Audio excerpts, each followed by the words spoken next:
选择龙井吧，因为它一直都是沉着冷静，很有魅力的，后劲也很足。中有各种味道的茶和饮料。生活中说实话我不是很喜欢运动，但我一定要说一个就是普拉提。然后如果有时间也喜欢去滑雪啊，然后去海边城市也想做一些滑水之类的。在拍摄玉茗茶谷之前，有没有专门去学习茶艺呢？有学习啊，因为我有一些就是喝茶的一些镜头比较多，所以专门有学习怎么去拿那个茶杯喝茶的那种姿势啊，包括手势，还会去了解学习一些关于采茶的一些小知识和科普。你觉得你和荣善宝这个角色的反差大吗？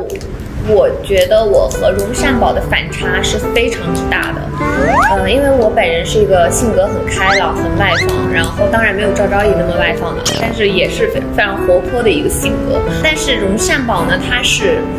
非常的沉着、冷静、内敛，他所有的情绪都不会外放，所以这个角色在饰演的过程中，对我来说其实还是挺有难度的。尤其是刚刚进组那段时间，我在拍摄荣善宝的时候，我会觉得浑身都是那种，会有1-2天是不自在的，因为他跟我本人的差距太远了。你先跟着走，先不了了，好，看啊，要尾巴就行了。好，先关机，先关机。其实我刚刚在里面加了大概有普洱、苏打、红茶。茉莉花加没加忘了，然后还加了这个柠檬片，还有这个跳跳糖，就是又酸又甜的一种味道，然后给它起的名字叫奇红高香。为什么呢？因为我们剧本里面有一场戏就说奇红高香来之不易，然后我背了无数遍，然后到临近前一天告诉我奇红高香改名了，我就可生气了，所以记忆在我的脑海里，所以这个就叫奇红高香，弥补我的那个遗憾吧。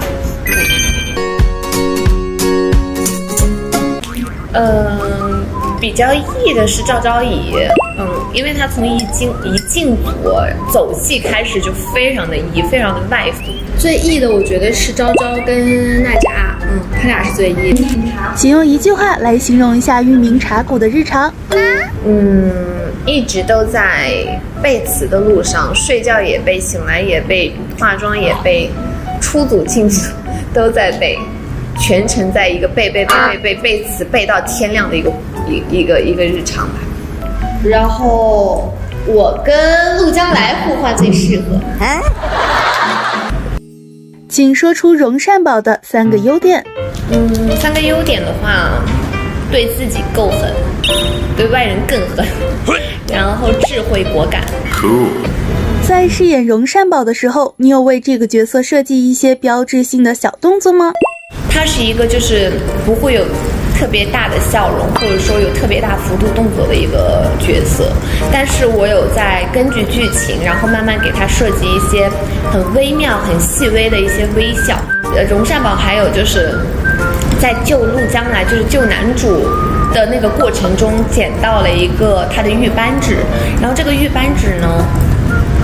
在归还给主人之前，经常在思考事情啊，或者在想事情的时候，他都有带到自己的指头上，然后经常会有一些转它，然后揉搓它，就是用这样的方式去体现出来，让观众明确的感受到他可能内心是这样想的，但其实他的面部表情可能是比较平淡的。如果乘风邀请荣善宝来参加，你会想呈现一个什么样的舞台呢？为什么乘风要请荣善宝？